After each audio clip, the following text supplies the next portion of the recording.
Welcome to In Moderation, the show where we give you a moderate dose of info, sarcasm, and we already know we're not approved. But this the whole idea of this theory of phlogiston, right, and how things burn, right? So like I said, the idea was that when I burn something, like say if you take a piece of charcoal, right, you light it on fire on your grill and you burn it, like if you took the weight of the charcoal beforehand, and so it was like 100 grams, if you weigh it afterwards, you're gonna have, I'm pretty sure the mass is gonna go down a little bit at least, because you're gonna lose particulate and the like.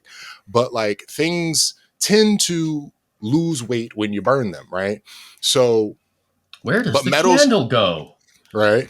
But metals are a little different because they combine with the oxygen, but most of the material kind of stays there. It doesn't leave as carbon dioxide or anything like that, which is part of it. We didn't quite get the whole carbon dioxide thing yet, So like the solution to how to make all of this work, right, is the idea that this phlogiston stuff is in things, and when you burn it, they lose this mass, except metals, which get heavier. This must mean that phlogiston, whatever it is, has negative mass. I'm just like, wait a minute. Okay. So phlogiston is dark matter? Like, how do you, I don't, thankfully we figured out how this actually works, but that's how we thought burning worked up until like the 1700s. Wow. Yeah. And think about how much of our history we've spent burning things for the purpose of making other things. I just assumed we always thought it was black magic and didn't look into it at all. We were just like, that's sorcery. Nah, like, yo, dog, like for real, bro. Like the advent of public education has been like a ridiculous game changer for humanity overall, right? Like the fact that because you're right. A lot of people were just like, yo, it's sorcery. Like this is God. It wasn't God's that long. Plan. Dead ass. Right? That long ago that people were like, yo, insects just arise fully formed out of the dirt. Yeah. That's just where they come from. Maggots just form in meat that's been out too long. Like somebody had to do an experiment.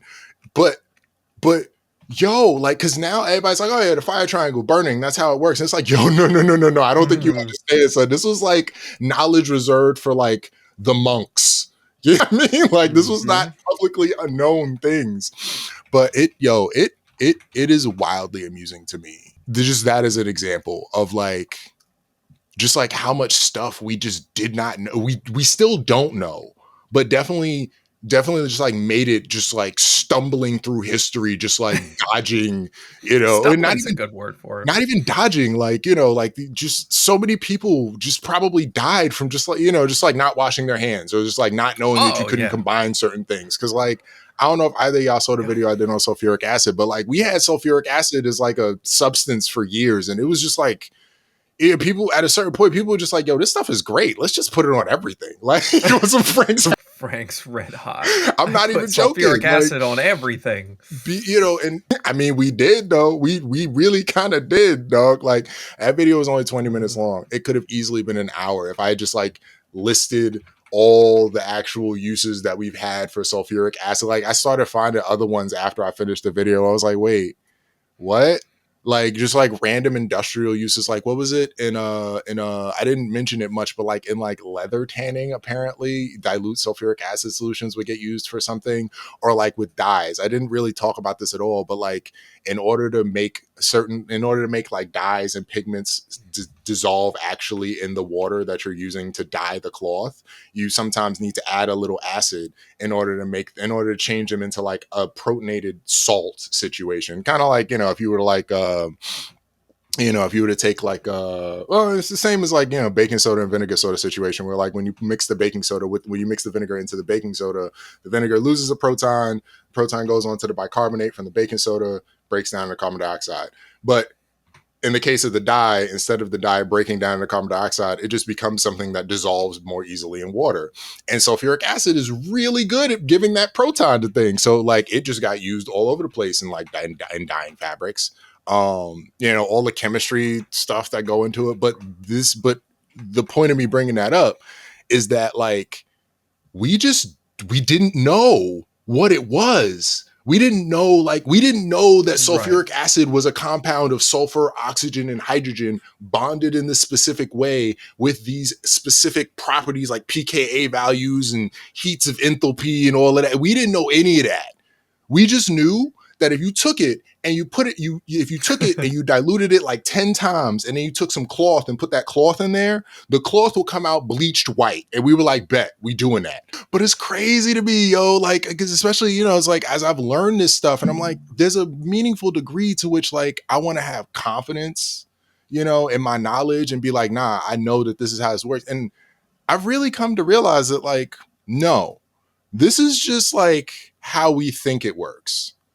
That's always what it's been. It's always just been that. This is very much kind of like how we think it works, but it is, and it's just always been based off of experiment. But like, give you another example of where I'm like experiment, like where there's like an unknown component where you're just like, all right, I mean, like, you know, we're going to do the best we can with what we got. I'm trying to make this one into a video, but I gotta figure it out.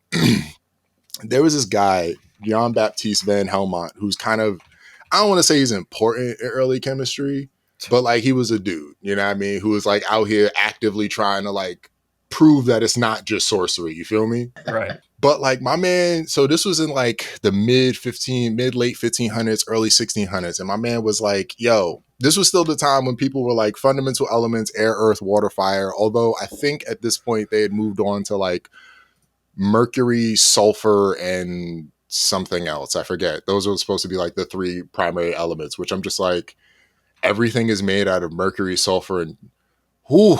Anyway, he did not believe that. He believed that everything was made of water and air. That was it. Okay. I mean, you can start somewhere. You have to start with yeah. You know, and it's like, you know, no, for real. But here's the best part. My man had an experiment to prove that water was one of the fundamental elements that composed all of matter, at least plants.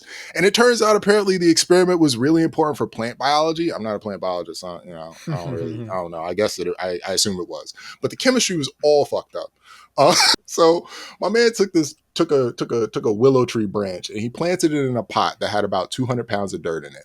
And he grew this tree in this pot for 5 years. Incidentally, I think I actually know what kind of willow he used. I think it's called a curling willow, which I don't know if either of you are familiar with it. It's a very distinctive looking plant.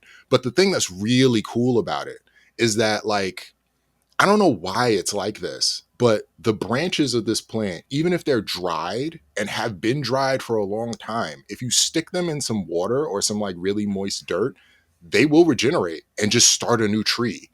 It's kind of wild. I've done it a couple times. Yeah, it's because it's like a lot of plants will do this. You know, I've rooted coleus, I root basil. You know, a lot of herbs are very good at this. Mint is famous for doing this. You know what I mean? But like, it's not necessarily that common for trees, I think, to do it. Although I might be wrong about that. Maybe it is very common. But in my experience, it's not been common for a tree. You just take a branch of a tree. Biologist. I'm not. I've gardened. I've done a lot of horticulture and landscaping work, but I'm not. I don't got that one down as a science, legit. You know. But as far as I've ever seen, like I've only ever seen one tree where I took a branch and stuck it in some dirt and I got a new tree out of it within like a couple months. So I think that's the kind of tree he actually used. It is said that it was a willow tree. So he grows this tree for 5 years in this pot with 200 pounds of dirt, and he covers the pot so that nothing but the water he's giving the tree can get in or out. That's that's the key right there. So after 5 years, he takes the tree out the pot, right? And he's like, all right, this tree weighs like 164 pounds now, approximately. Bet. Definitely heavier than when I started. Takes the dirt out the pot and he's like, oh, there's still only 200 pounds of dirt in here, minus like 60 grams. Bet. So therefore, the only thing I put in this pot was water. All the soil is still here. This tree is comprised entirely of water. Water is a fundamental element of all plants. I can't be that mad at him. Right. Yeah, you know, I see the logic there. Exactly. It's like, if you don't know that photosynthesis is a thing, and you don't know that carbon dioxide is a thing, and you don't know that plants use carbon dioxide in photosynthesis, then yeah, that is a very reasonable conclusion to come to. Now, here's the funny thing about it, though, or the thing that I think is even funnier about this whole situation, beyond the fact that my man like legit did an experiment to prove that water was a fundamental element. One of the things that this Jan-Baptiste Van Helmont person is kind of famous for is for being the first person to discover that carbon dioxide is a gas separate from air. Oh. He didn't know it was carbon dioxide, of course, because we didn't know that carbon was an element like that. But he was the first person to be like, hey, if I mix, I think he legit did basically like mix like vinegar or like some acid with baking soda. And was like, yeah, this air that's coming out of this isn't the same as like the air that we're breathing. I don't remember. I'd have to look to see exactly like how he came to that conclusion. But he was the first person to be, or one of the very first people to notice and make a record that survived through history. Important detail there. That there is this gas that he called gas Sylvester or something like that, which I don't know what that. I like it though. No, I mean, that's more fun though. I like it. I mean, if you tell me like carbon dioxide or gas Sylvester, I'm going with gas Sylvester. Yo, I love the old names, man. Like muriate of potash, brimstone, and saltpeter. Yeah, fuck yeah, man. Oh man, no, I mean none of them are IUPAC accepted anymore. I don't think. I'm pretty sure, like, if I were to refer to sulfur compounds as brimstonious compounds at a conference, I would get in a lot of trouble. Some people, a few people would love it though, right? Like if you were like, you know what? Yeah. That fucking kicks ass. Oh man, maybe if my life takes the appropriate path, maybe one day I'll be enough of a chemist to suggest to the International Union of Pure and Applied Chemistry that we go back to referring to sulfur as brimstone. Just that one. Just that one. Just that one. Yeah, I would start with one. You could go on from there after that, and you might, if you could get the first one and get the ball rolling, right? But start with one. Yeah, just like it brings some of the whimsy back. But like, bring up Shrek, because in Shrek he brings up brimstone and be like, it's in like the common lingo, like it's even in movies. Like I think you could do it. No, legit. Also, just like for like helping to engage people more with the sciences in general. It's just like, oh, brimstone is a real thing. What is? Wait, I hear about this all the time. Isn't that in the Bible? Wait a minute. Yes, I like it. Oh man, no, yeah, man. Like. Yeah, no, like the history of like us figuring out our world is so wild, and it's I admittedly it is easier for me to appreciate it, because I have a degree in chemistry, so like I see the nuanced differences and all of that. But beyond that, just remembering that like it could happen tomorrow, probably not, but it could happen tomorrow. That like chemistry is just turned on its head. Right. This has happened at least, well, it happened majorly once with like Lavoisier and like the death of that Phlogiston theory, actually. Like the dude Lavoisier, you may have heard the name, because that's one of the names that gets thrown around a lot, even outside of chemistry. But he was the dude who was like, no. He was an asshole about it, apparently. Like he wasn't a bad dude, but when it came to like science and research, apparently he was like very, very much like kind of like arrogant. I don't know. I feel like it makes sense for me to those type of people to be that way, because like they're so much smarter than everyone else that like when other people come up, they're like, listen, you're fucking stupid. Just stop being so stupid. Let me just tell you to be less stupid. Like, no. So apparently not. Apparently he was kind of about that life. Like when he published his paper where he was like, yeah, Phlogiston is bullshit. Like he was like, oh wait, I want to see if I can find. I might just happen to have a tab open, because he says he had words, dog. He was like, he was like, it's a veritable phantom that shifts in form from iteration to iteration, changing its nature to fit the whims of whatever researcher is using it. And I was like, geez, dog, like, all right, dog, just let us know what you think, bro. Like, none of us knew. Like, and it was another one that I read about recently. I'm not going to get too much into it, because this one's a little more technical. Like what was once known as the radical theory of chemistry, which is very specific to my subdiscipline of like making molecules. This is before we actually understood like how atoms come together to make molecules, like the whole idea of bonding, and like I'm sure you've heard the whole like carbon can only have 4 bonds and all that good stuff. Like we didn't know that for a good while, for like mad long, and that was straight up a guess.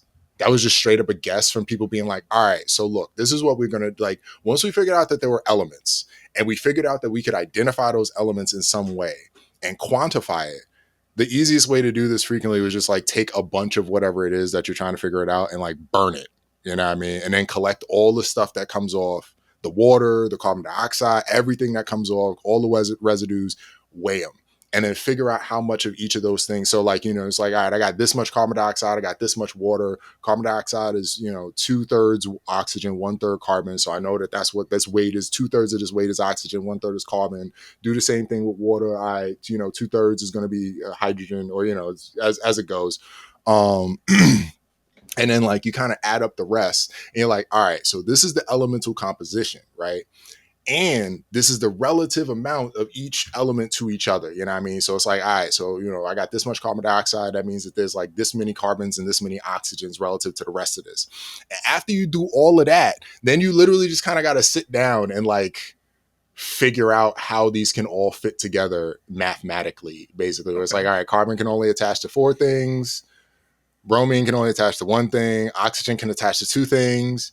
Except we didn't know a lot of that at the time. So niggas was just like, I think this is how it works. Like, yo, we had at one point, there was like 17 different structures for acetic acid.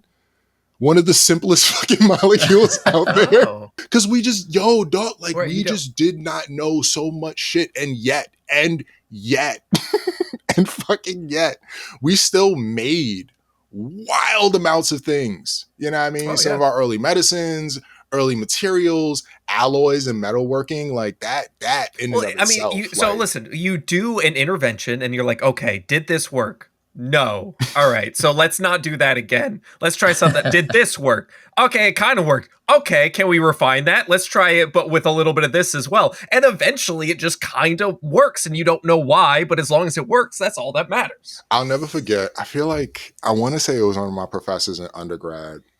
It wasn't an orgo professor. It was one of my non-orgo professors, because I can't imagine an orgo professor saying something like this to an undergrad. But they were like, mechanisms for reactions are cool and all, but don't nobody care about the mechanism if the reaction works. If the reaction works, nobody cares how. When you buy a house and they build it, you're like, well, we're going to do this and we're going to put up these floorboards and we're going to put up this drywall. They're like, no. Is it done? Is it built?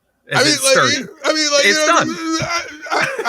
I do want to know a little bit about how they do what they're doing. You know what I mean? Like I want to know it's done and it's sturdy and I'm set. I don't care about all the little things you did. No, I definitely want to know that it's up to code. You know what I mean? Up to snuff and all of that. It's like, you did it right. Right, but you want the end result. It's done. It's good. But you don't need to know exactly how they put it together. Why you're a doctor now is because you wanted to know. I guess so. But I mean, like, hey, burning things, though, like you said, that's what we do with a lot of shit, and it worked. Like, that's how we figure out how many calories are in food. We put them in a calorimeter, which we fucking burn the thing, and we check it out, and we go, okay, yeah, that's how many calories are in this food. We burned it. So, incidentally, this might be interesting. Hopefully this is interesting. I think it's interesting. So part of how we figured out that, like, how combustion works and all of that was realizing that, like, so like when you burn something, if you burn a certain amount of carbon with the right amount of oxygen, you get X amount of energy. If I put this guinea pig in an enclosure and I give it X amount of oxygen and it produces the same amount of carbon dioxide that I got from burning a certain amount of carbon, I get the same amount of energy out. And that was kind of how we figured out that, like, respiration and combustion are kind of essentially the same process. It's just funny that you happen to mention it that way. It was like, it's like, that's kind of, when you burn your body, like, oftentimes, the phrases we'll use to describe something will be like, so you will not necessarily be accurate, but it's actually not that inaccurate to say your body is burning calories, because it is in a lot of, it's a very similar process. It's just, right.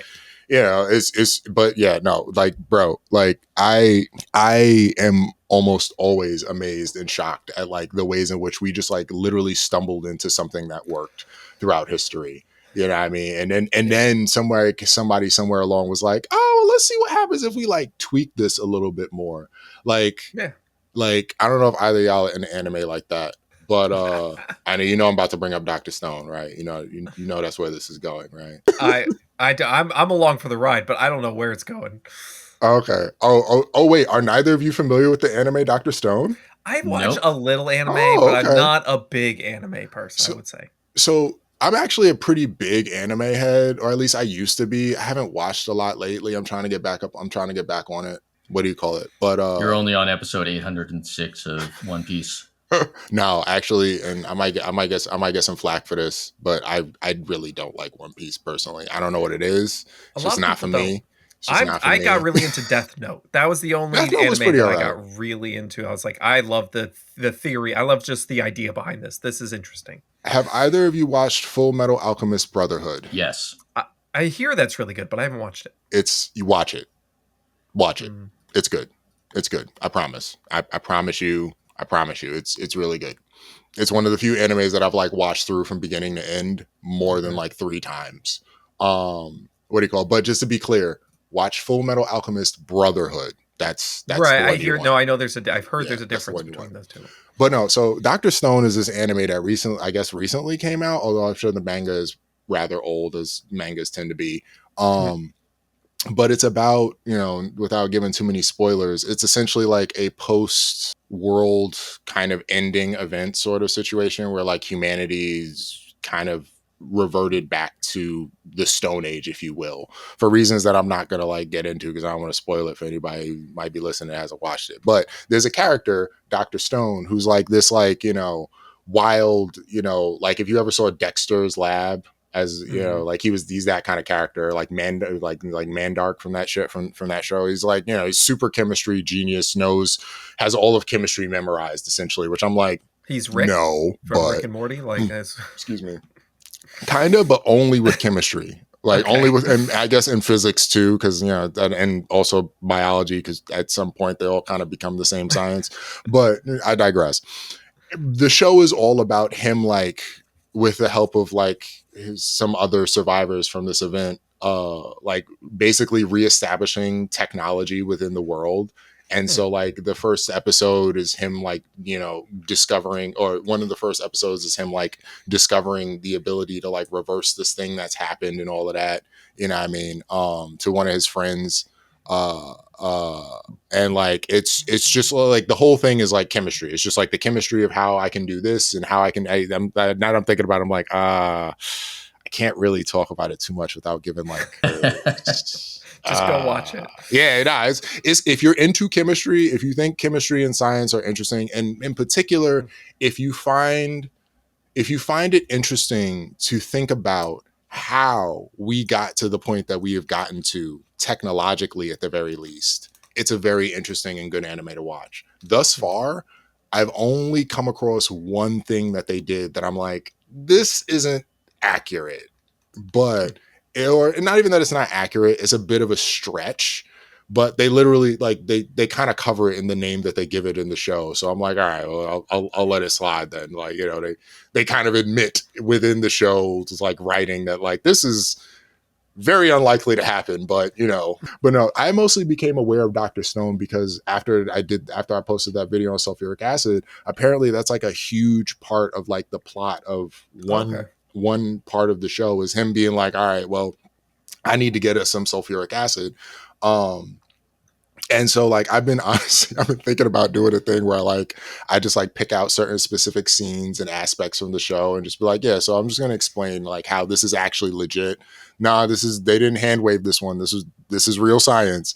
But I love it. I love it specifically for that. And then as I was saying, like this idea that, because I feel like a lot of people look at science, and I feel like the two of you probably come across this more than I do with when interacting with your communities, and that like a lot of people I feel like just look at science as though it's like, nah, we just like came up with these rules, right? Like we just decided that this is the case, and they're like, I don't want to believe it. And it's like, no. What we talk about in science is our way to explain the things that we see happening, regardless of whether or not you understand why it's happening.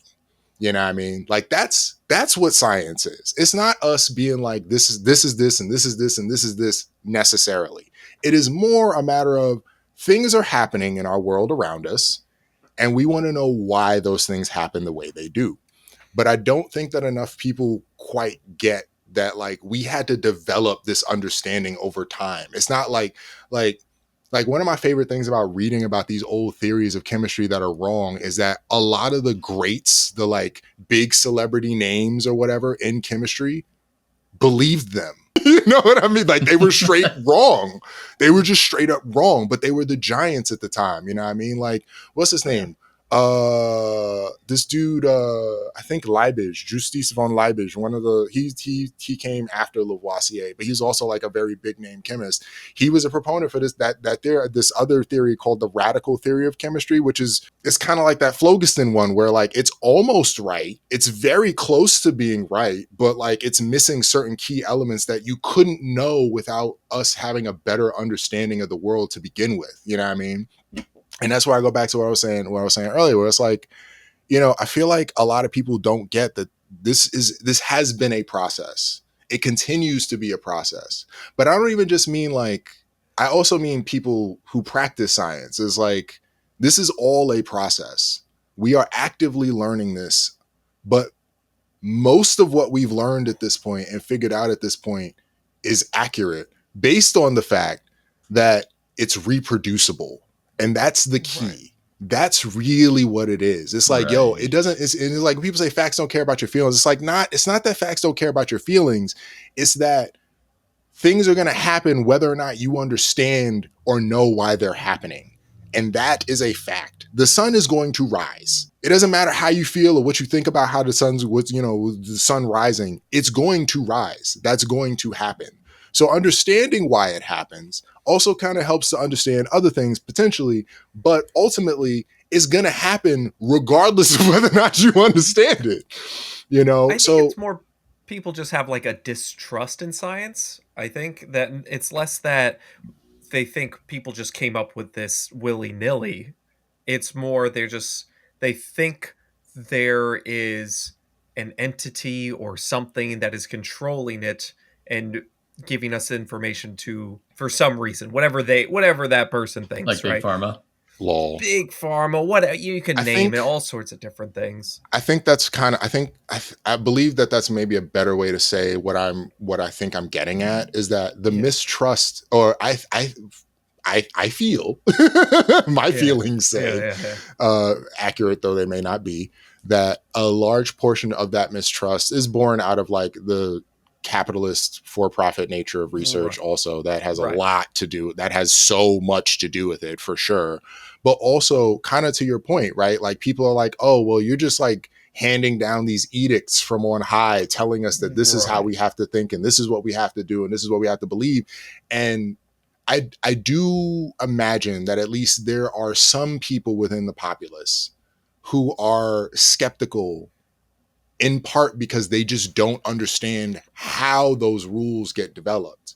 Like, I don't think enough people really get that, like, it's not like a scientist just goes into a room, reads a bunch of books and comes out and is like, this is the answer. Sometimes that kind of happens, but most of the time, if they did that, what was written in those books came from years of people, for lack of a better term, putting their hands into fires and being like, is this fire hot?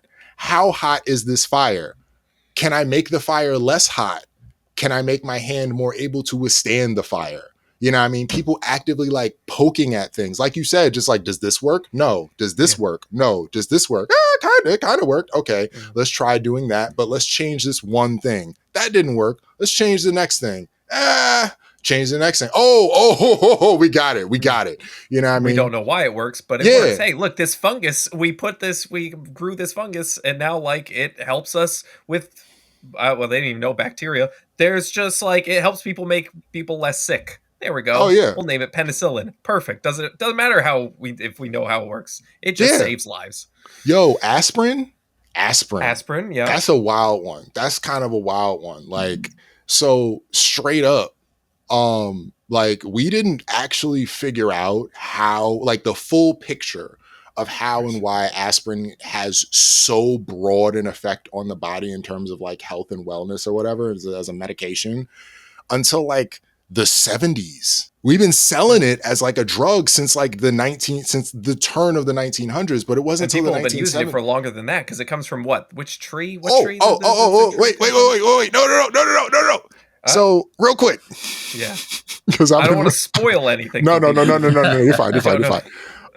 I'm working on a long-term project with ACS Reactions YouTube channel that involves aspirin. Just plug that, I guess. I don't know when it's. I got to wait till the weather gets warm because I got to do some stuff outside, but because I don't have a fume hood, I try to do things safely, I mean, where I can. But no, to that point. So willow bark does not have aspirin in it, nor does it have salicylic acid, which is the precursor to aspirin. Willow bark has something called beta salicin, which is a glucose molecule attached to something that looks like salicylic acid, but it's an alcohol instead of the carboxylic acid. That part's not that important.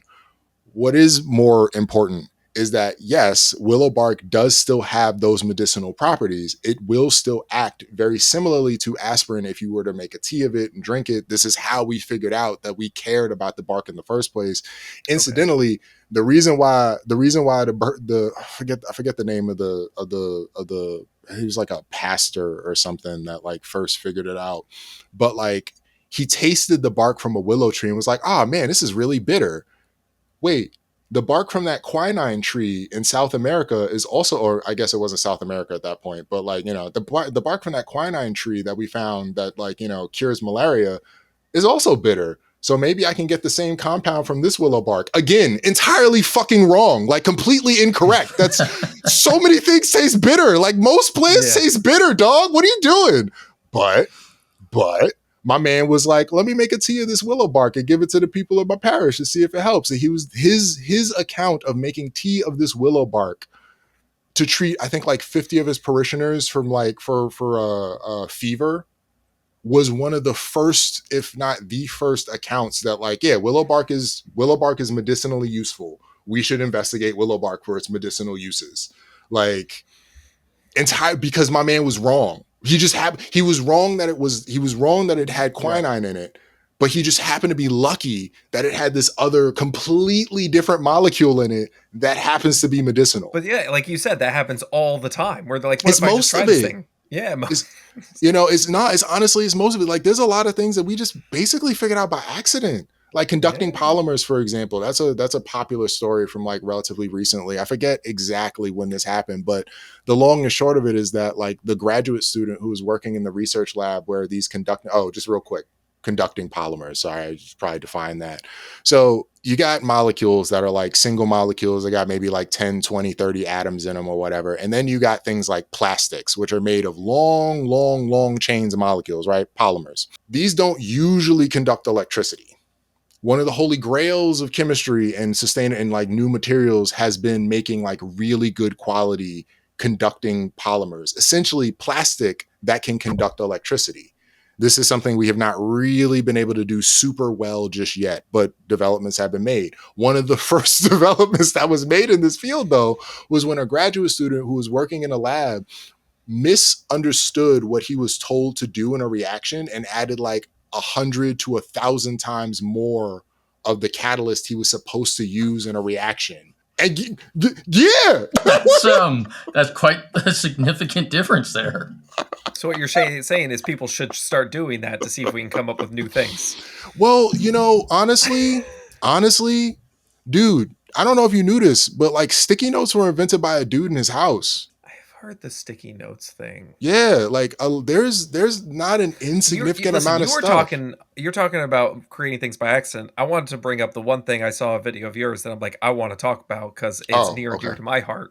Oh boy. All right. What did I do? No, it's a good thing. I want you to talk about it. Is artificial sweeteners.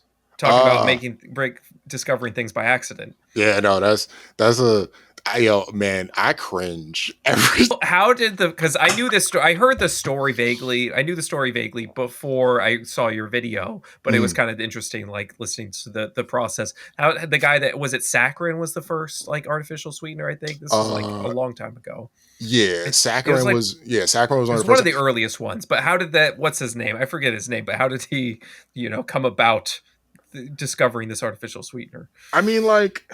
It's interesting, actually. It's really interesting to me when I think about it, because it wasn't until maybe like the mid 1800s, mid to late 1800s that chemists finally kind of stopped tasting the things that they made. I guess. No, I mean, I know when I say it like that, it's like, what, bro? Well, of course you wouldn't taste. No, back then they're like, no, just put it on your tongue. Well, that's how we do people had diabetes, right? You just tasted their urine. It's a little sweet. Boom, diabetes. Is that true? That is true. That is literally. Wait, for real? People have diabetes. Their sugar is in their urine. Yeah, so no, I know. Would yeah. drink their urine. Would taste. Well, I mean, they wouldn't like chug it, but they would taste it. I bet you there was at least one doctor who was like. Who volunteered. Who was weird. Yeah, it was like... it's like, no, I'll do it again. And they're always like, oh, fucking Jeff wants to fucking taste the urine every time. No, I'm sure there was. It'll just be Jeff's job. It's fine. Yeah, no, he likes it. But like, what is... there was like something that came from that. Like, what is... the term diabetes comes from something. You tell the thing about artificial sweeteners because about tasting. This is interesting though, like because I feel like maybe I'd also heard that and I just assumed that it was like apocryphal or so. I was like, that can't be right. Like, nah, there's no way that that's true. But it is true that like could be mostly because like how else are we going to be able to describe it? You had to be able to describe the compound that you made in as many ways as possible. What does it smell like? What does it look like? And they don't really make a sound. Most of them have the same texture if it's a crystalline solid. So what you got left, taste, like, and then there's other tests that you could do that were developed as time went on. And once we kind of had other tests that we could do, and we also understood a little bit more about chemistry, and we then started to realize that some of this stuff we probably shouldn't be putting in our mouths, then we chilled out. So dia means through. And so basically there was an English physician. The term mellitus was added by an English physician, Thomas Willis, in the 17th century to describe the sweet taste of urine due to the high sugar levels. Therefore, the term diabetes mellitus translates to sweet passing through. So yeah, it literally comes from the sweet taste. Oh man, wow. I gotta tell everybody I know this now. Like, you see, I had no idea that was accurate. We were like, what if we just drink their urine? Hey, that's sweet, so that's something. Right? But like, I mean, that's what we had. But anyway, to artificial sweeteners, that don't come from urine, I suppose. Like it's kind of interesting to me, and at the same time, not that we didn't find like artificial sweeteners sooner. Maybe I guess technically we did. There was sugar of lead. People have known about sugar of lead for a while, lead right? Acetate? Yeah, but people also knew that lead was toxic for a while. So, it was like, maybe not. Maybe I'll just use some honey. I know there are like, they say there's people who have used things like stevia or like monk fruit. These things are more natural though. They come from like plants and stuff. So I guess that's kind of different.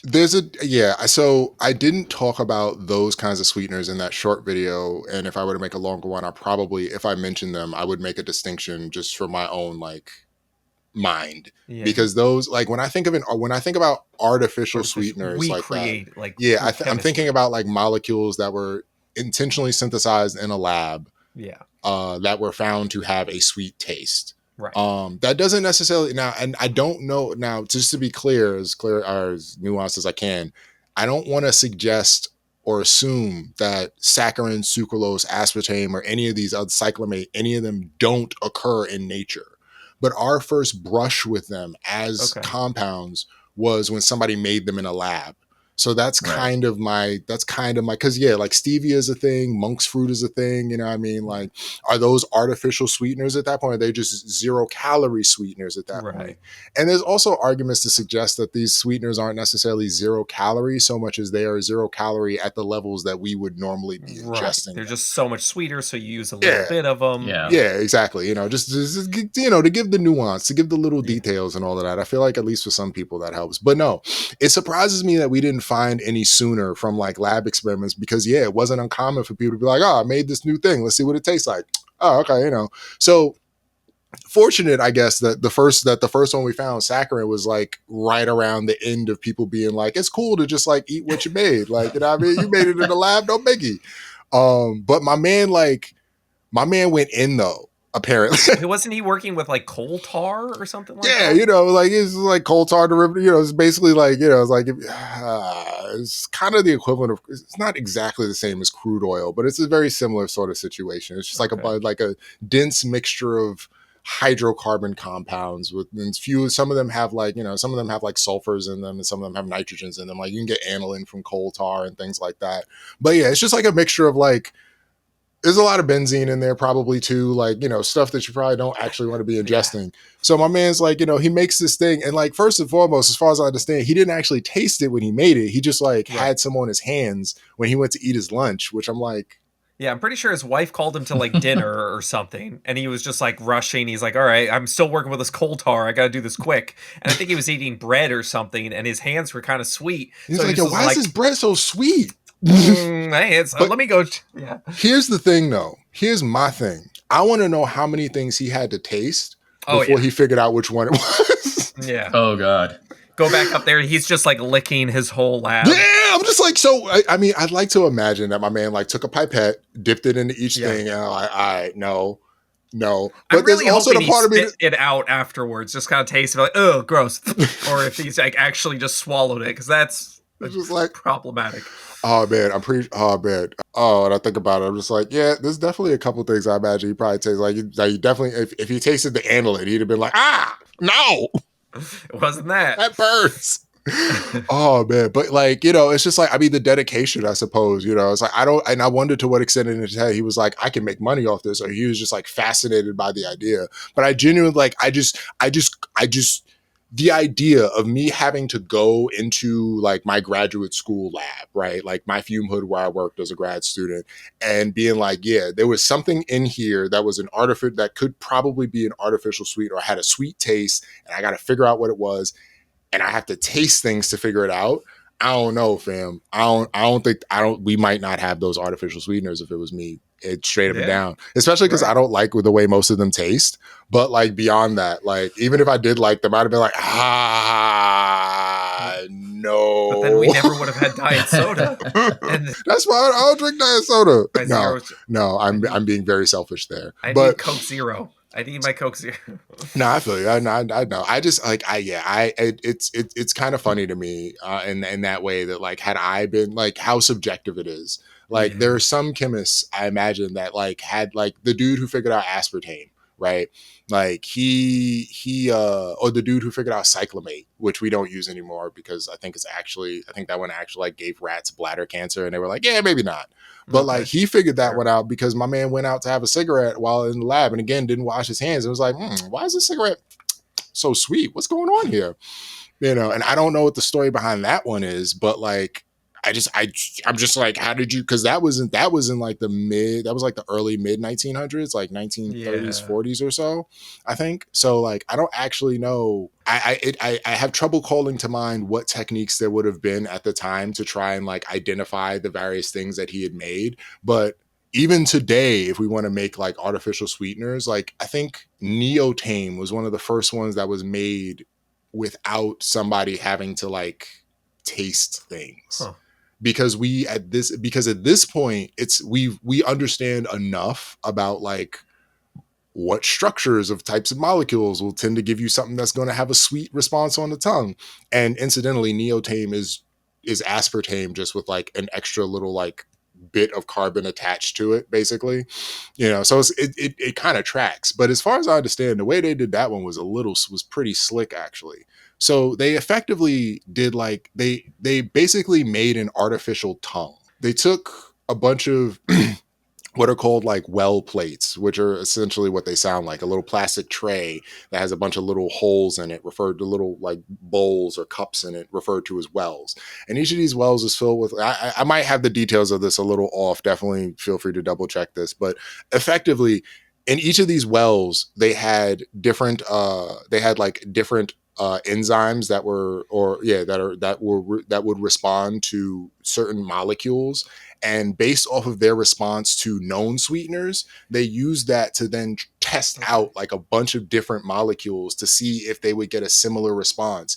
And after mapping, like, I don't know, it might have been 100, it might have been 1,000, I'm not sure how many, but after mapping a lot of different molecules in this way with this quote unquote artificial tongue situation, they came to the conclusion that this one neotame is something to like 7,000 to 13,000 times sweeter than sugar, which I'm like, who needs that? Well, when you use a a milligram of something, like you It's just like, use a yo, tiny dog, bit. like you better never, yo, if anyone's ever shipping that overseas, you better never spill that shit in the ocean. So it's a Yeah, wrap. It's a wrap. Oh, But yeah, but I could nah, see. dog. So that's kind of. I think that's kind of interesting because I could see how people would think like, oh, natural sweeteners are like, oh, stevia's better because it's like, oh, how are the artificial ones made? Oh, coal tar and like tasting cigarettes and stuff. I Okay, mean, like, well, bruh, the first antibiotics were made from coal tar. What you want? You know right? what I No, I mean? get Like, it, but get like, out of think of the layman who doesn't know. Like, this one came from a leaf, or this one came from coal tar. Like, I could see how people might be like, well, I'm a Oh little yeah. concerned about the one that comes from coal tar. No, yeah. And I mean, but to be fair, the thing that, and I kind of go back to what I said very much earlier on. The advent of public education has done so much to help alleviate a lot of this. You know what I Yeah. mean? Because that whole idea, I might be this is a little bit more my opinion, I think, than anything, but I do think it's a well-founded opinion. A lot of that ideology, I think, is rooted in the concept of vitalism still. This idea that things that come from like plants and nature and organic systems or whatever, Okay. are somehow different and better and Okay. cleaner Right. or whatever for you than things that come from petrochemical feedstocks, basically. I don't think most people who ascribe to this idea think of it in this nuanced way.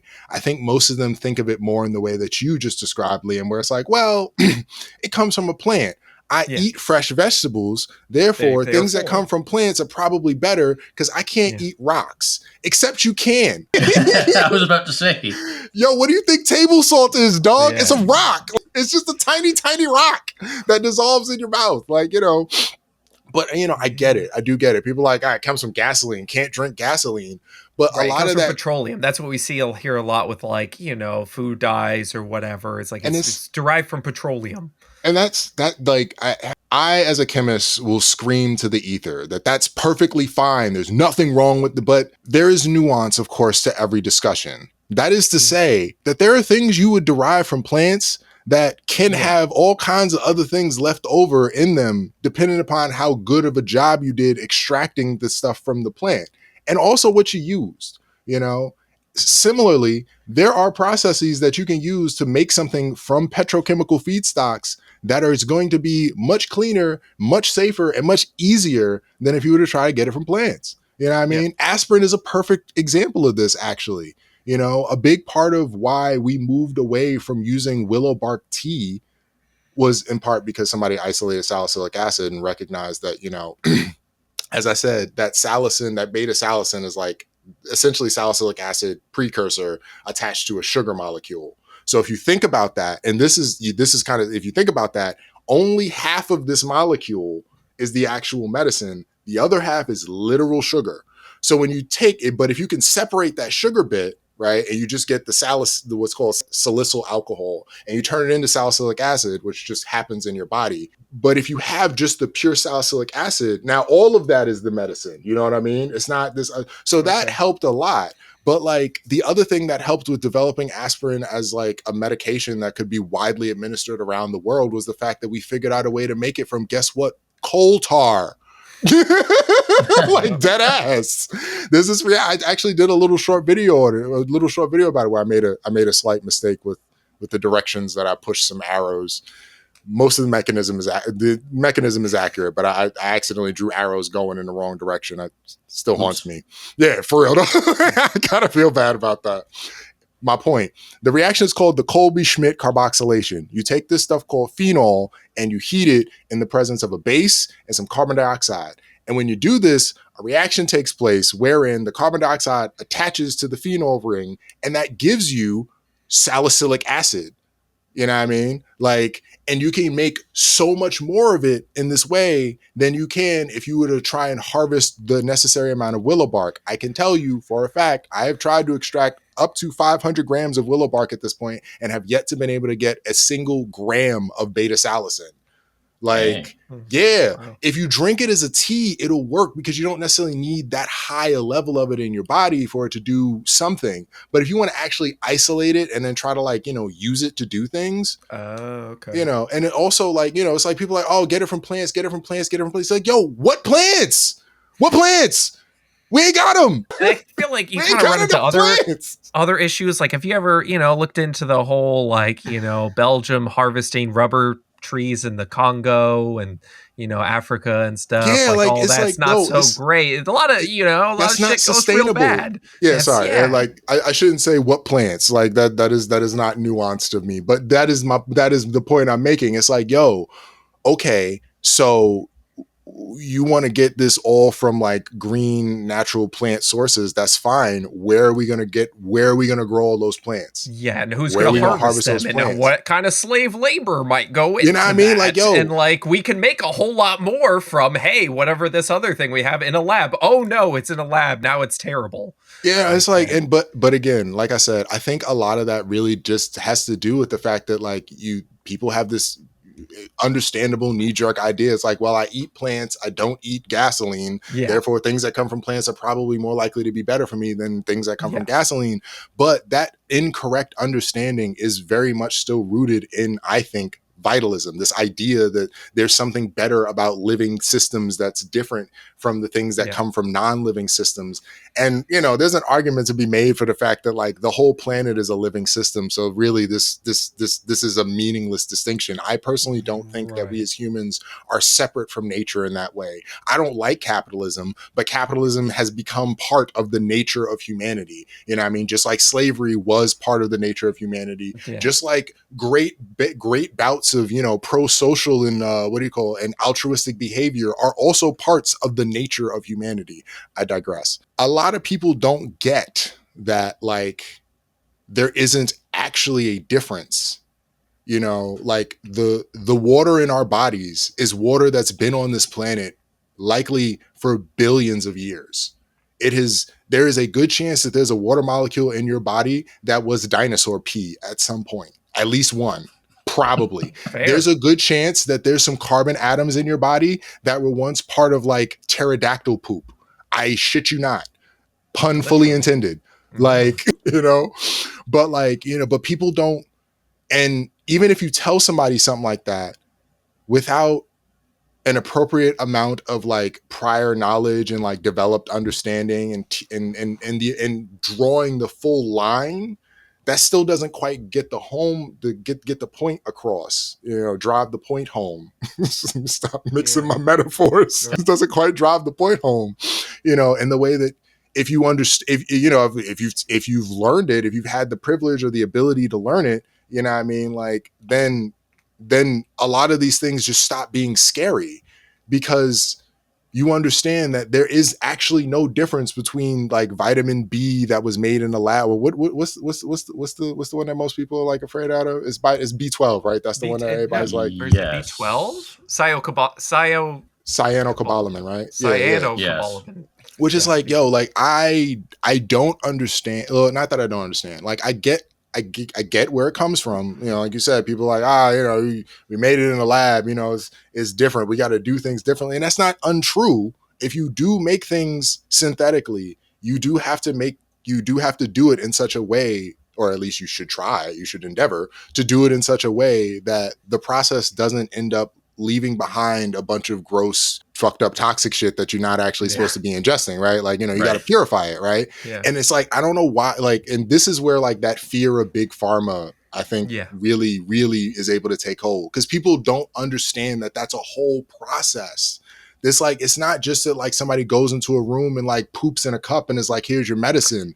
You know what I mean? Like, it takes months, it takes years, it takes decades of people like actively doing research and like asking the question and changing like a little small thing to be like, did this make a difference? No. Did this make a difference? Tasting their fingers. Yeah, actually, no. If you work in like flavors and food chemistry, it's not uncommon for you to taste some of the things that you make after you do appropriate analysis to make sure that like everything is Gucci, but I mean, like, they sell food grade sulfuric acid, which was shocking to me. So, I mean, like, and like, really, that's where a lot of that comes from, is like not tasting things that are in the lab. It's just a matter of like, unless you can be 100% sure that nothing harmful came in contact with whatever it is that you're using. So there's a way that you can do that, right? Like if you take all the glassware you're going to use and you give it like a base bath overnight and then a nitric acid or nitric or sulfuric acid bath overnight, you're going to destroy pretty much anything that was on that glassware and etch a layer of it off. So at that point, it should be pretty food safe, especially if you use food grade sulfuric acid and food grade sodium hydroxide, right?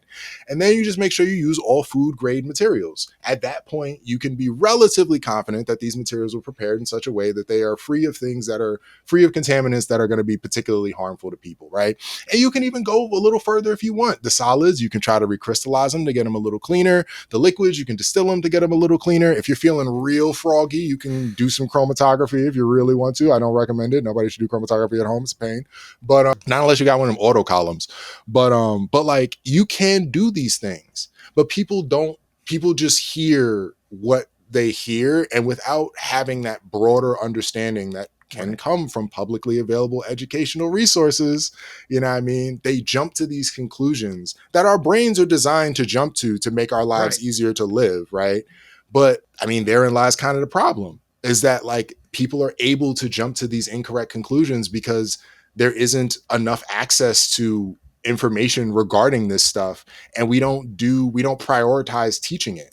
You know what I mean? Like, I don't know how I feel like the only reason like I got into science early on in life was because like my parents noticed that like I was very interested in it, and we had some resources available at home, like textbooks and encyclopedias, and my parents got me some things. But I didn't start learning science in school until like I feel like middle school, which is ridiculous to me.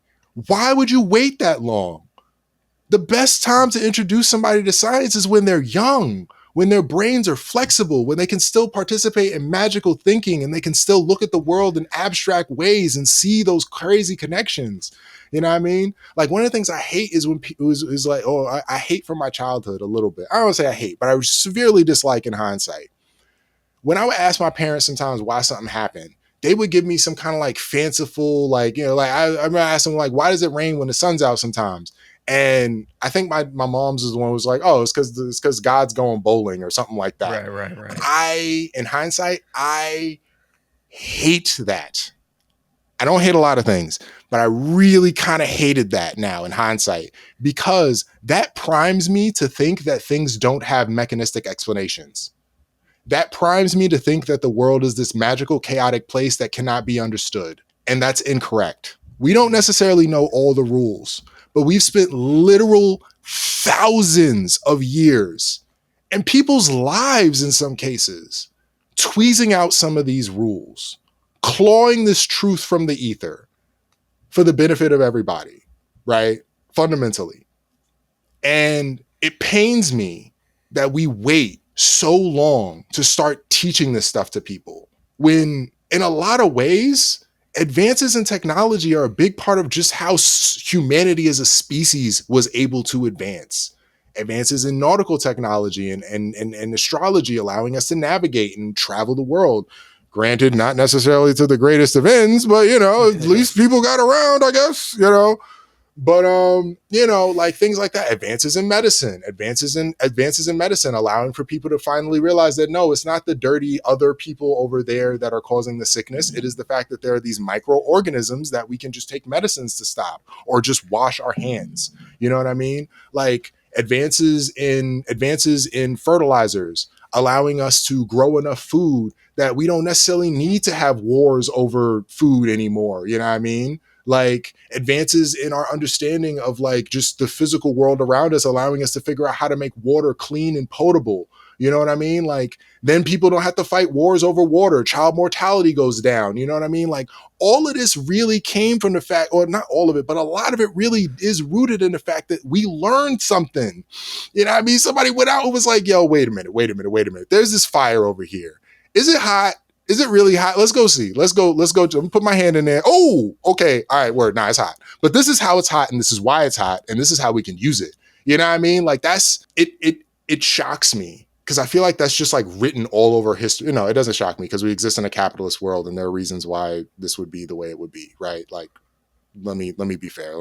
I understand what capitalism is about, but that aside, the fact that we don't spend more time and effort earlier on for people, like in like childhood, like, you know, actively teaching science in some way. And maybe this has changed since I was a kid. True, real talk. I don't have kids. Maybe this has changed. I don't think it has, though. I've spoken to some of my nieces and nephews, and as far as I know, they're still in grade school. They're still like in before middle school, and they're like, science? I don't know. And I'm like, Rainbows are god farts. yo, can we not? Because that's the sort of thing that prompts people to not try to dig in. You know what I mean? That's the sort of thing that prompts people to be like, oh, well, the leaves are good for me and the oil is bad for me. So, you know, I'm just going to go with that. Right. You know what I mean? Because if you don't teach systematic critical thinking, if you don't teach people that you can understand something, you know what I mean? Then people aren't going to try to. That's just the way it works. People will not do things that they're not taught to do. Like, just fundamentally, you will never walk if you are not taught to walk and you don't learn to do it. You know what I mean? Like, some things you can learn on your own, but a lot of things you can't, you know? And so, like, when I think about like the hundreds and thousands of years that we've spent as a species, like I said, clawing truth from the ether, trying to understand this world around us, and I watch us squander it today, and I'm like, but you know, that's why I'm Kim Thug. I think out here. I think it depends on the way, also like the way we teach in schools. Oh yeah, that has a whole lot to do with it. I don't want to get really too much into that because you could spend infinite amount of time talking about it. But like, you know, you basically try and teach kids to pass a test, like, right? That's like the main goal, is like be able to answer these questions. That's capitalism for you. Yeah, I mean, right. Instead of like, you know, we try and foster educational model. Yeah, their desire to learn and, you know, that sort of thing. I went to a school like 1st through 8th grade. I went to a school that had no designated tests like at all. The whole idea was just to try and teach kids to want to learn. Like, hey, what are you interested in? This. Let's find beautiful. Somebody who teaches that, who likes that, and you can talk about it, you know, that sort of thing. So, and I think it also, right, like it depends on the person. Being able to take a child who's like really interested. No, I want to know why it fucking rains. I want to understand, and be able to take them and have, while other people might not be interested in that at all. They're like, I just want to be able to dance or draw or whatever. Like, which is fine. Arts. Like, that's fucking, yeah, exactly. Like, that's the arts are so important. Very important. The arts are so insanely important. No, I feel like I need to say that because I'm the one who's like, you know, I'm the one that's spent the last hour being like chemistry, science. No, right. The arts are incredibly important. Probably as important as technological advancement, because you know what? If people can't communicate, if people can't express themselves, if people don't have language and a medium through which to share ideas that isn't explicitly just language, because language is a very limiting framework, then none of this shit matters. Right. Like, if you, like I said, you can't do, like, no one does things that they don't learn to do, either by themselves or from somebody taught them. The humanities, as they're broadly called, are largely an effort and an endeavor of our species to be able to communicate with each other on levels and in ways. I mean, it's a many things, but that is one of the major things about the arts and the humanities that I think that a lot of people don't really appreciate, is that it has been a big part of how we as a species have been able to not only communicate with each other contemporarily, but communicate with our past even. You know, because there's like, you know, it's like a painting will speak to 10 different people in 10 different ways, but there'll still be something central to it. You know what I mean? Like 20 different people can read a poem and they'll all have a slightly different interpretation, but they're all probably going to still be focused around the same emotional ideas. You know what I mean? Like, and that to me is also of incredible value. And I understand, I guess, how and why it gets so sidelined, ultimately because nobody wants to pay people to be artists, especially now in the world of Chat GPT making art, you know what I mean? Which, please don't do that, people. Please just, you know, pay your artists and all of that. Just do that, please. But yeah, like, it kills me. It's like, oh, you know, you want to draw, Timmy? Oh, nah, I don't know, Timmy. You're not going to be able to get a job with them doodles, bro. You might need to pick up a calculator and figure out some accounting or something. Right. You know what I mean? It's like, and you bring up AI, like that's just going to be a very interesting. I'm scared. Tool. I'm scared. Like, I don't think humanity is in a good place for that. I don't think we're in a very good place for something like AI. And I know that's very arrogant to say, and that, like, you know, I don't think humanity, but like I don't think that it will be used by most people in a way that is ultimately beneficial. I see why you're saying that. I think that's definitely possible. But at the same time, I think it can be used by the people who know how to use it in a very beneficial way. By a small percentage of people who will be able to use it to solve complex problems like plastics in the ocean or Oh, for whatever sure. it is. You know, But here's Collect the artificial tongues to try things. exactly. Right. We No, need for better sure. artificial sweeteners. Like those are the main problems we have. My So- problem though is, or not my problem, but like I want that. That is what I want this technology to be used for. That sort of thing. yeah. I don't. But instead, we're using it to rip off artists. Yeah. It's Like, going to the be used problem for is things like that, capitalism. which The problem is sucks. capitalism. Like The it's problem is it's- capitalism. The problem is you- capitalism. That's and like let me just be clear Yeah. about it. I don't like AI under capitalism. That's what it is. I don't like AI under capitalism because just like every other productivity tool that got developed in like the 60s and 70s and 80s and 90s, it was supposed to mean that fewer people had to do as much work and we would all just be kind of chiller and everything would be cool. But no, as with every other bit of productivity gain that we get, what's going to happen is that the corporate owners, those who sign the checks, the capitalist class, will just reap as much of the benefit as they can from it by not hiring as many people and making a single individual do even more work because they now have this AI tool. Meanwhile, this is going to lead to a further deterioration of quality of output for all sorts of things. Like, yo, what's going on with Boeing right now? What's going on with Boeing? the planes. Yeah. I don't really know what's going on with Boeing. Oh. I've heard some things, but I don't. The quality controls have like gone out of the window. There have even been whistleblowing engineers talking about it. It's like, yo, they don't like, we bring stuff up Okay. and they're like, whatever. We just got to get this plane out because they Okay. coast. They're coasting. Okay. They're coasting on the Boeing reputation, right? This is vaguely speculative on my part. Just to be clear, I have heard and read about whistleblowers from Boeing, you know what I mean? And that's their planes have not been living up to snuff. Like, you know, and then, you know, but a lot of this corner cutting, a lot of this like, oh, well, you know, or I think KitchenAid is another one where like KitchenAid's mixers apparently are just like not what they used to be, where like people used to be able to inherit their grandmother's KitchenAid mixer and it would still work. Right. But now apparently like people's KitchenAids are just breaking down. And it's this like, this quality creep where it's like companies are like, well, you know what? Look, people going to buy my brand because they're going to buy my brand, and it's my brand, and that's Do what you they think want. an AI will affect that and just make it more intense? Or I think it'll make it more intense. I think you'll see more of this sort of thing happening as more companies lean on their employees to use more AI tools to do things in an overworked capacity, and while trying to save as much because cost AI as they has can. such potential to I improve know! things. You know, that's what I'm saying. Like, I think I AI know, can be dog! our greatest savior. I really think, could like, be! used correctly, it can reduce errors by, you know, drastic margins. It can solve problems that we haven't even thought of. Have you looked into like the Majorana one from like was it No, I from, don't think so. from Doesn't sound familiar at all. No, okay. I'm going to send it to you after, but basically they've created like a new state of matter with this fucking thing. And it's I read about that. I want to new state of matter. That's saying a lot. That's it is saying a lot. listen, I I gotta read about I'm it not more an before expert on having this, an but opinion. like I gotta listening to the experts talk about this, it's wild. And I think it has a lot of potential. Like they have to store it at like negative 200 degree. I don't remember. They have to store it so low because it creates so much energy. Mhm. It's wild. It's absolutely wild.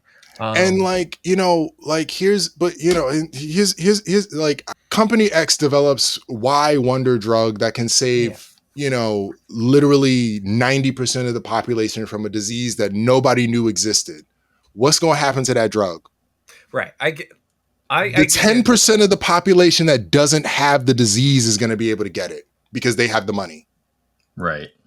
That's my problem, dog. I feel you. I'm right there with you. This is an amazing tool. It has amazing potential, even though it still needs a lot of work, but it's already has a lot of potential. But as somebody who was teaching around when ChatGPT dropped, and I was teaching an organic chemistry class, dog, I still had students turning in work that was ChatGPT. Oh, yeah, that's going to happen. Yep. That's what most of it ends up being. And that's the part that I'm like, right. I get most of it's going to be used for creating images for people's D&D group and their math no, that's homework and all fine. that. That's fine. Like whatever, because you know, you want to that. I don't mind that. I mind when you use it. I mind when you use it to write your essay. You know what I mean? And then the overworked adjunct professor who teaches your class doesn't have the time or ability to be like, it created the problem, but you could also use it as the solution to detect if students are using AI, right? Like it still could be used for that, which I understand it's creating the problem to make the solution. Listen, I get it. I feel like that doesn't work. I think it's like fight capitalism with capitalism. You have to fight fire with fire sometimes. That is the only option. No, I feel you. It's just it frustrates me. I agree with you pretty much wholesale. I more or less agree with you wholesale. I think where our opinions differ here is entirely in just in potentially our outlooks for where this might go. Mostly just because as much as I really want there to be like amazing innovations and wild developments that are enabled by these AI tools. Yeah. And I've used a couple of them on occasion to like help me work through something, you know, like work through an idea that I have about something, or, you know, come up with some information about something. Like, although you gotta be careful though, because they do just straight up lie to you. They do just straight lie. Like I was looking up when I was trying to finish my thesis, I was trying to find references related to some of the molecules that I was making and their use as in like detecting metal ions. And like I thought I'd done like my due diligence with searching and all of that. You know, I found a few papers. So I was like, oh, you know, fuck it, I'll give ChatGPT a try. Let's see if ChatGPT can come up with something, can find some papers for me that, like, you know, I didn't know was a thing. So I asked it for some papers, and it gives me these 5 paper titles that I'm like, what the fuck? This is exactly what I need. How did I not find this with my search terms? So I start trying to dig for these papers. I dig for the first one. I'm like, I can't find this paper. What's going on with this paper? So I go back to ChatGPT. I'm like, can you give me DOIs for these papers? And it's like, oh no, I can't give you DOIs. And I was like, why can't you give me DOIs? It's like, I don't have access to the DOIs. And I was like, oh, okay. Are these real papers? And it's like, no, these are just the titles of papers that I thought would fit your question. And I was like, that's so awesome. The fuck, nigga? All right, can you give me some real papers then? And it was like, yeah, sure. And here's the shit that fuck with me. I told it to give me some real papers, and it still gave me papers that weren't real. I did not ask it for DOIs the second time around. But when it gave me those papers the second time around, it gave them to me with DOI numbers, which I assume y'all know what the DOI numbers are, right? The document. Okay. And those were fake. Those are also fake. Jeez. One of them happened to be the DOI number for a completely different paper. Right. The rest of them were fake. That's great.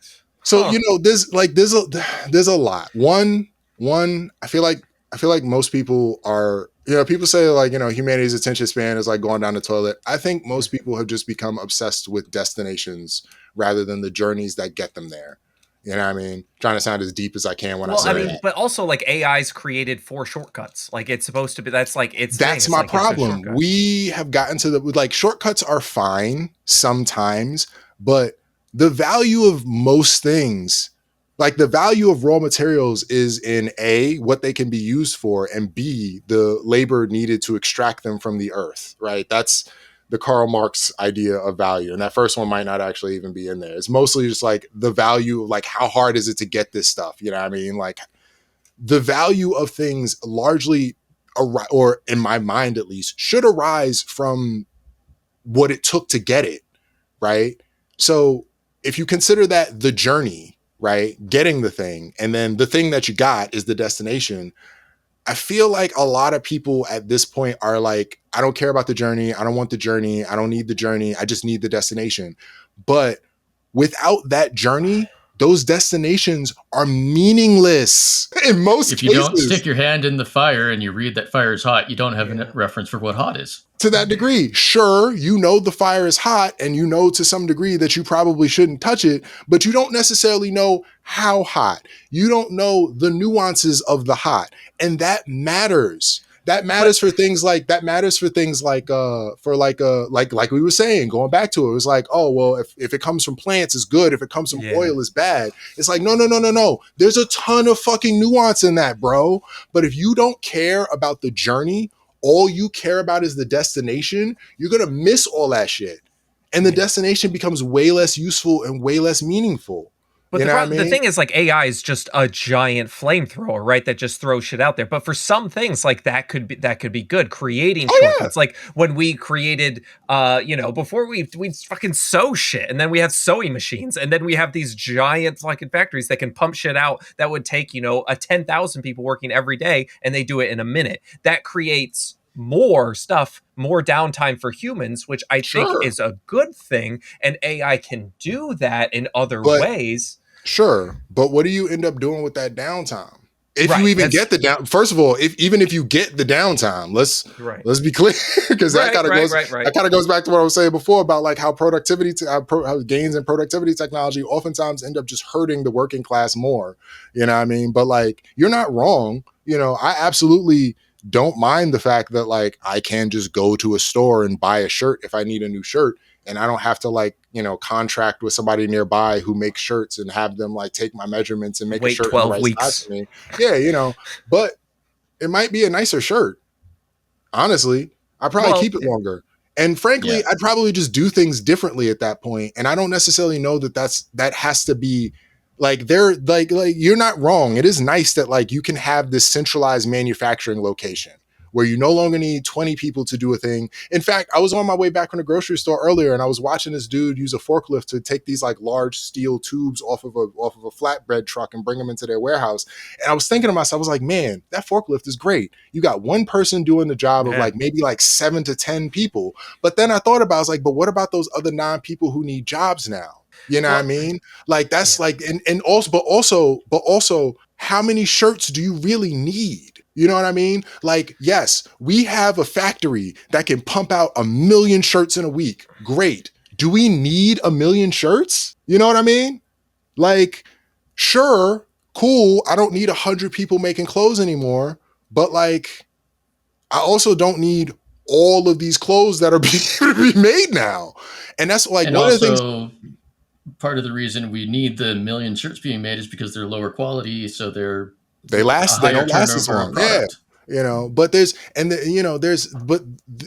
with all things, right? Like there's multiple aspects and multiple angles to it, right? And to kind of like bring it back to the AI thing, there are absolutely going to be some people who do some absolutely amazing things using AI, and I'm excited for that. But I do feel that the ubiquity, it's not even just that it exists, but the ubiquity of these AI tools is part of the issue because it is encouraging people to not seek the journey. I think that's my feelings. I ain't got no evidence for that. You can at me about it if you want. It's fine.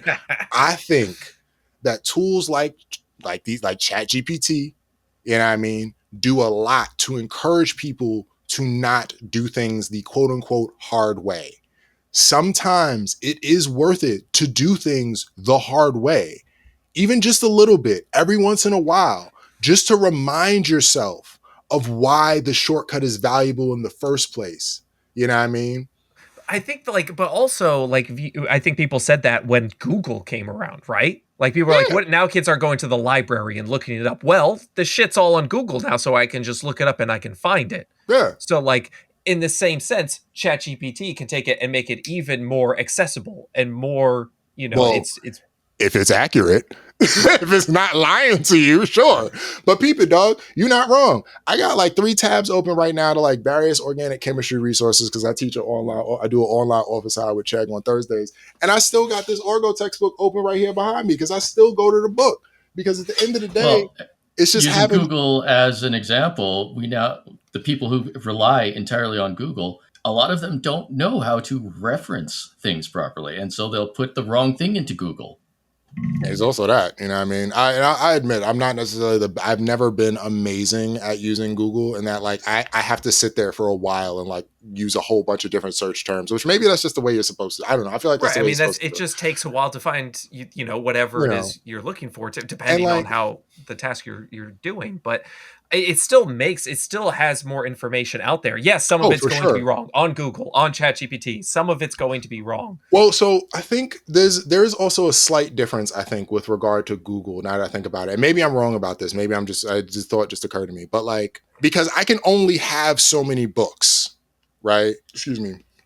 So it's like Google, I feel like is a little, or the ability to search the internet for information, as in with regard to it being like a development that improved our ability to do things akin to AI, is perhaps a little different in that like internet searching was kind of like a big global library that opened up. You still have to go and do it, right? Like you do still have to go and like search things and then read things and evaluate them critically on your own. There is still a journey there, you know. And so there's a degree to which like, for the sake of there being like misinformation and things that are incorrect, there are books that are incorrect for sure. Believe me, I got this healing crystals book on my shelf behind me. I don't know if you can see that blue one right there at the top, and I'm excited to make some videos about that one. But maybe not. I don't know. I don't want to disparage anybody or make anybody feel bad. But I was flipping through that book, man. There was this one chapter. They were talking about like legit inorganic chemistry, like legit like symmetry groups and like the different types of arrangements of crystal structures and all of that. And then like the next chapter, they were like, and now we talk about how this is magic. And I was like, ah. But magic's fun. Like, come on. Sometimes we want to believe in magic. I love Harry Potter. Like, chemistry is magic. Chemistry is magic. I don't care if I know how it works. I don't care if I know how these reactions happen. It is still magic, dog. Like, yo, have you ever seen an ester hydrolysis happen? I haven't. We just think that that's how it works. It's a pretty good explanation. It holds pretty much every time based on all of our investigations. But at the end of the day, don't nobody know for sure if when you mix some lye with some grease, if there are little like fairies that pop out of the atoms and like shuttle them all over the place. I have no idea. We just don't have evidence that that is the case. And that's what I think a lot of people miss with science in general is that like, yo, the things that we say are a thing. We say they're a thing because there is actual, measurable, you can observe it yourself, evidence, something that says this actually works. And this evidence has held for multiple people trying it in multiple different places. You know what I mean? Like that's what the whole idea behind reproducibility is. And that's why people get like, they feel some type of way like, oh, well, my anecdotal evidence doesn't count. And it's like, I mean, it can, but you need like literally hundreds of thousands of anecdotal accounts that line up before somebody's going to be like, okay, this feels like empirical evidence. You know what I mean? Like because there's just too many variables. This kind of goes back to what I'm saying. Like we don't know if there are fairies involved. But we just don't have evidence for the fairies. But, okay, so here's the thing, though. With AI, though, like we're talking about AI as in like ChatGPT, where you just look I don't know how I got there. My bad. Yeah, no, I'm bringing it back to that just because, like, when people talk about AI, they often talk about ChatGPT, where you're like, and that's the answer. But like AI is a lot more than that. No, right? like there was this other. Like, oh, sorry, my bad. Go they're ahead. basically what I'm just going to say is like AI has the potential to do what humans have been doing for the past 10,000 years and do it all at once in a few minutes and go through as many calculations, as many experiments as we've gone through, and it can just do it in an instant, in seconds. One day. It has what I'm saying is how fast it's growing, how fast the technology is advancing with but AI. Who gets to use that? Potential. But who gets to use that, and to what end, and what's going to be done with it? You know what I mean? So, but you can't escape that, dog. Like, I mean, yo.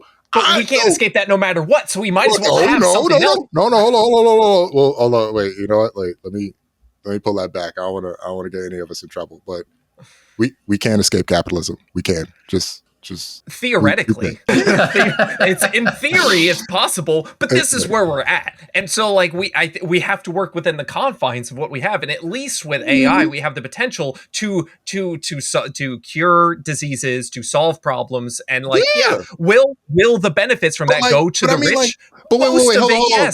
But wait, just like philosophical question, like if you develop a cure for a disease that no one can access, did you really develop a cure for this disease? If you develop a cure for a disease that literally less than 1% of the people who actually have the disease can access it, Not that those are real statistics, just to be clear. I don't know that those are real statistics. That happening where the cure becomes a thing that we find is a thing that only like a tiny percentage of people can access. I think we'll be able. I think through AI, through modern medicine, we'll be able to cure things on a bigger level than just like 1%. I think John Green might disagree with you. Listen, nobody knows right now. No, yeah, no, dog, like Liam, again, just to be 100% clear, dog, I don't disagree with you. I am very excited for the potential of AI, of artificial intelligence tools, and the developments that can be made using them. What I'm not excited for is how this is going to play out under capitalism. Right. That's just, I want to be optimistic about it, dog, but I've read too much in the history of how like the phone changed things, how the fax changed things, how the internet changed things. I lived through how the internet changed things. And it goes to making the small percentage of us richer. And like, I'm not excited for this supercharged version of that. You know what I mean? That's the part. It's like, as good as it can be, it can also be really bad. And I'm not excited for that really bad aspect. And I can't ignore that. But I do agree with you 100%. There are amazing things that we can potentially do. We have an example, unfortunately. I mentioned John Green because tuberculosis. It's only the rich countries that have been able to vaccinate for it. Right. We have the potential to eliminate tuberculosis, but because of rich people, vaccines aren't getting to poor areas. And I don't know that that's the only example of that, but like, I can't imagine it is, or even just like, so it's like, I want so bad. I want so bad for AI to be the thing that brings about the death of capitalism. That's what I want. Yeah, I know. I saw you shake your head like, listen, I have optimistic views, but let's calm down a little here. Like, I don't see that happening on me, bro. Like, what are you on? No, I feel you. I mean, but like, it's like, I would love for it to happen that like, more people use AI tools to enrich themselves mentally and intellectually, not necessarily monetarily, although, if you can't do it monetarily without hurting somebody, cool, no problem, but like, and I'll go back to what I was saying. It's like, I feel like we've gotten to this point where as a species, as a society, at least in the US, we've lost the plot. Everybody's out to get $1. Nobody really cares about how they do it. And so everybody's looking for that shortcut. Here's the thing. I think that has been going on for a long time. Like, railroad tycoons, and they're just like, fuck everybody else. No. But at this point, it's like, it's supercharged now. Like now, like, so I think about it like this. I remember when I was in undergrad, there were a lot of people who were just like pure actual chemistry majors, right? Who were just like, I just want to learn chemistry. I want to be a chemist. I want to go do chemistry. Now, a lot of universities are actually cutting their chemistry programs because you don't have a lot of students who are coming in wanting to be chemists. They're coming in wanting to be dental hygienists. They're coming in wanting to be, a very specific and technical profession, nurse's aide, very specific and technical professions that will get them a job, that will make them some money. It's not about the pursuit of learning. It's about the pursuit of a degree that will get them a paycheck. Makes sense, right? You got to pay bills. Like, like, sure. Okay, I want to do something. Yeah. Sure, for sure. Absolutely. That totally does make sense, but that's not dissimilar from teaching to a test at a certain point, right? Like at that point, at that point is college any different from just like more expensive high school? I mean, but I would argue that it shouldn't be. Like, put it like that, I guess. But like, I studied chemistry in large part because I love chemistry and I think it's fascinating. I also studied creative writing because I wanted to study creative writing. I went to college for the sake of and I was very fortunate. I busted my ass as hard as I possibly could. I went to school like 6 days a week in high school so that I could get into like a decent college. What do you call it? Like, and I just wanted to learn, you know what I mean? Like, I won't pretend like I didn't study chemistry banking that I'd be able to find some form of employment, although quite frankly, I don't see that clearly has not served me very well. I've yet to be able to find a job in my field. So, bollocks to that, I guess. But, I find it kind of almost concerning that people seem to be less interested in, again, like the raw pursuit of something rather than just the end goal of money. And it should, like, it never should have gotten to this point, right? Like the point of the money was to be able to quantify our ability to exchange things. It wasn't really supposed to be about the money. It was supposed to be about what the money will get you. Now, I feel like for a lot of people, it's just gotten about the money. That's why you see more people scamming now. And like you see that, and also just a greater ability of people to do it. It gives us more people the ability to scam. Like that's, for sure. I wasn't even thinking about that way with regard to AI, but like, I feel like fewer people have an interest in things for the sake of themselves beyond this thing's ability to provide them money.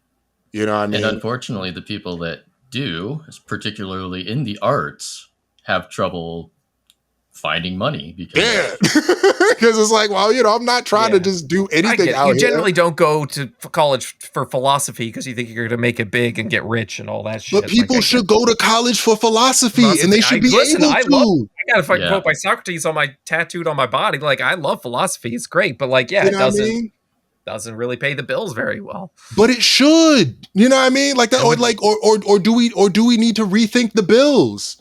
You know what I mean? Like, but again, honestly, dog, like I feel like half these podcast chats really just center around like us being like, so this is why capitalism is the problem. I get it. I won't argue about that. You know what I mean?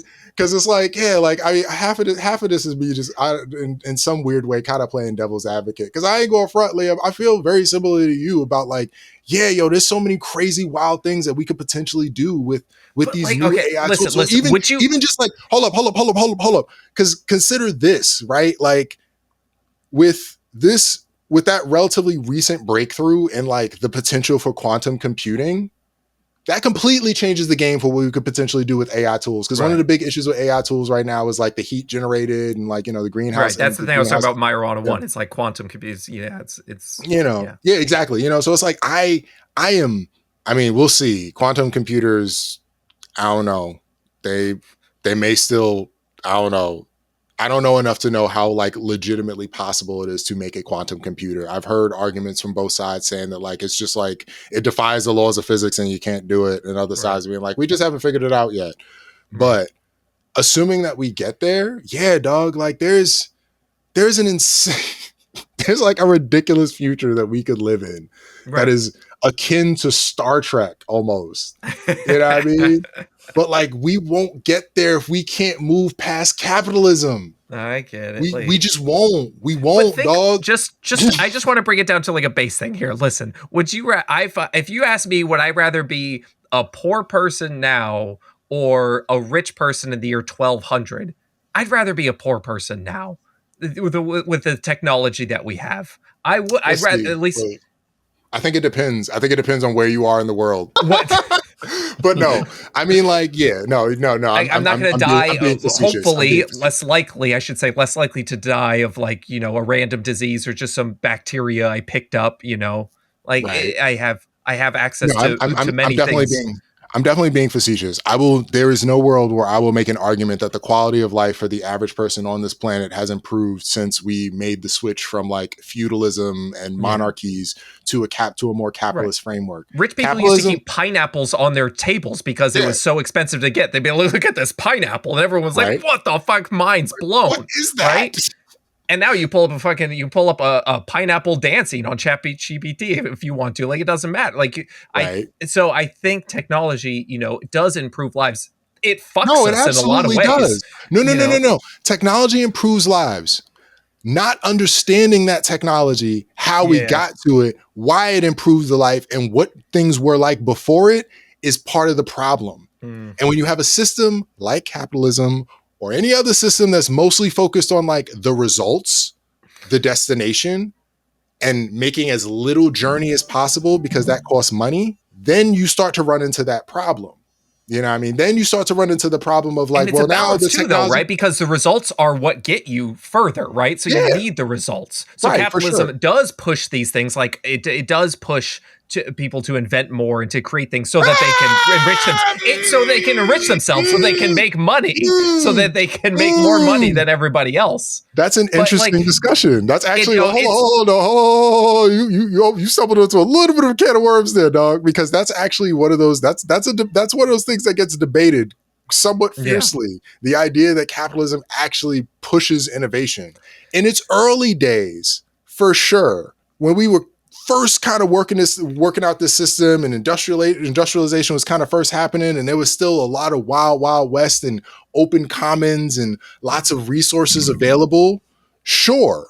Yeah. Capitalism did a whole lot to push people to figure out, well, what can we do with this now that I don't have to get the king's permission to go into the woods and mine these rocks that I think are interesting rocks that I could turn into something else and make a profit out of, or not even turn into something else and make a profit out of, but turn into something else that people need that I can then sell them and, be able to live my life. Right. That is accurate.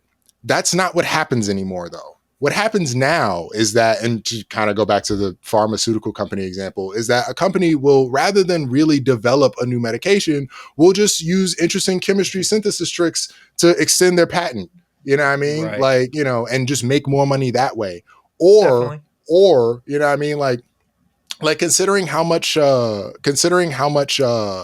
just like general, like commons public resources have to get used in the development and testing of a lot of these drugs, it is wild to me that there isn't that we don't have like Medicaid for all, you know what I mean? But no, that's not a thing. Like companies like, oh, well, we gotta recoup our investment from like, making this equipment and like, doing all this testing and all that. It's like, but how much of that investment do you really need to recoup when you're going to be selling this drug for the rest of time, basically?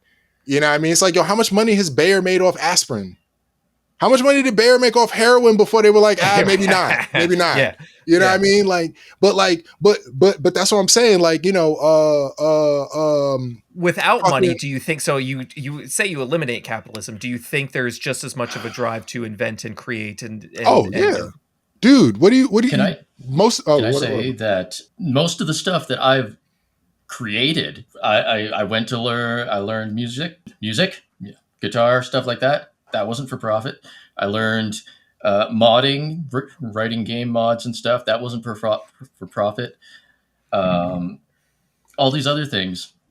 None of it was driven by profit. I am committed to the idea that people get the best results for things when it's not actually for profit. When you're actually inspired when you're doing it because you are inspired to do it inherently. That to me is the best. Like that's not to say that people don't do a good job when they're getting paid. Trust me, if somebody's paying me to do something, I'm gonna do my best. I mean, obviously, in this day and age, if you're getting paid for something, if you get paid to create something, that would be a driver to create that said thing.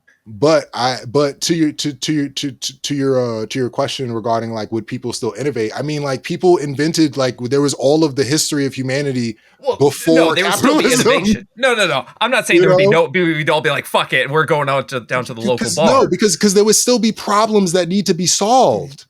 But the goal of solving the solution to those problems wouldn't have to center around whether or not you can make money in the solution. Oh, it sucks ass. Like I'm not saying it doesn't suck ass. I'm with you on that. But I will entirely concede it's not happening in my lifetime.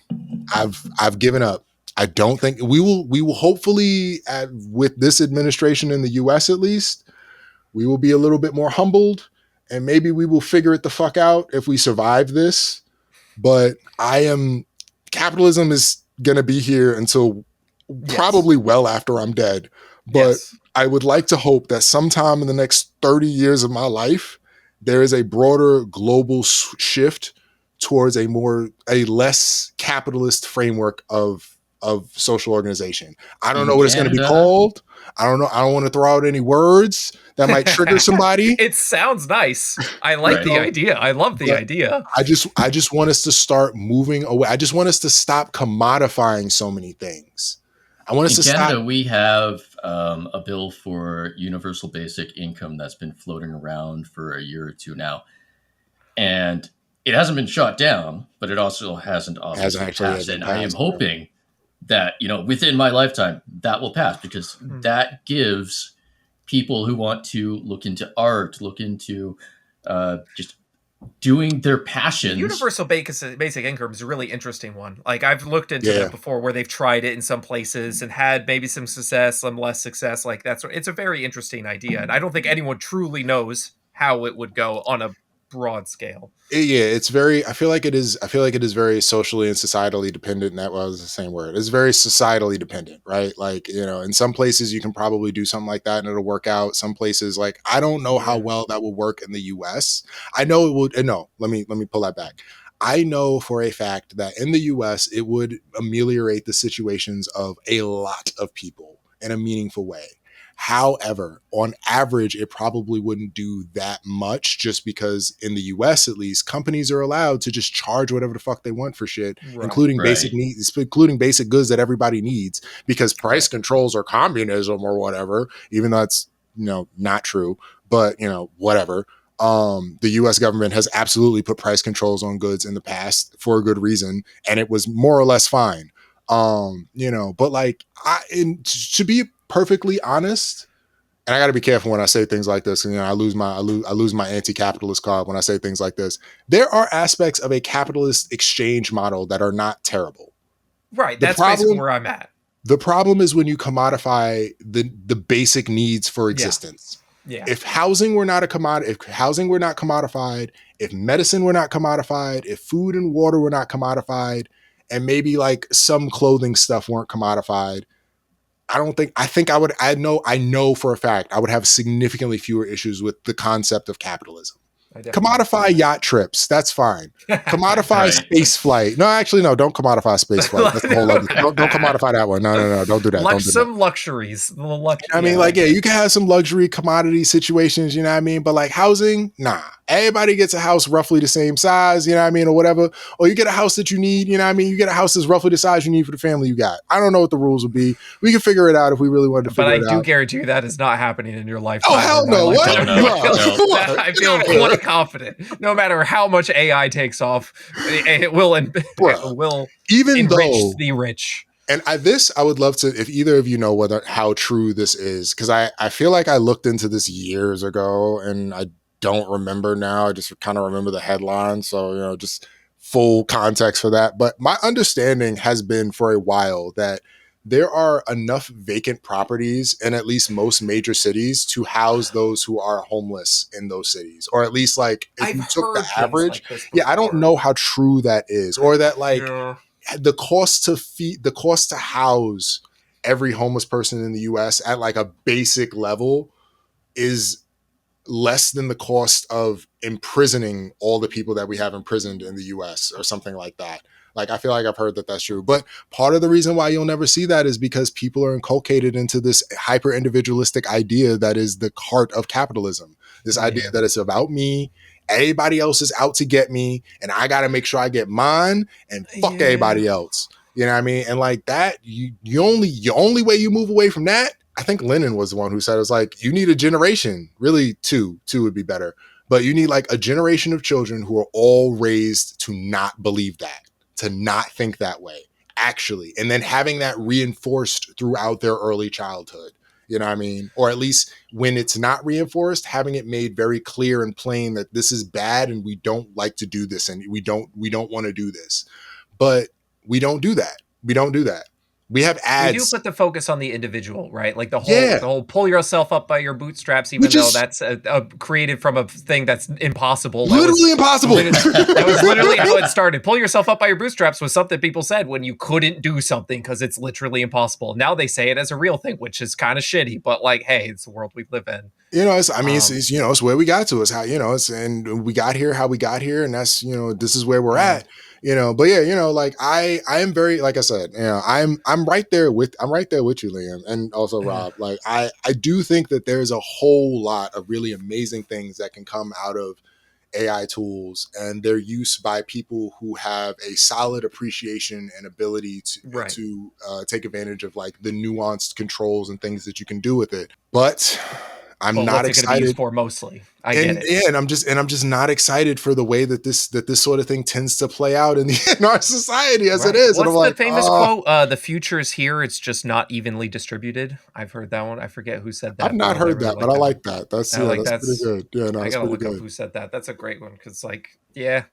Get that tattooed on the other arm.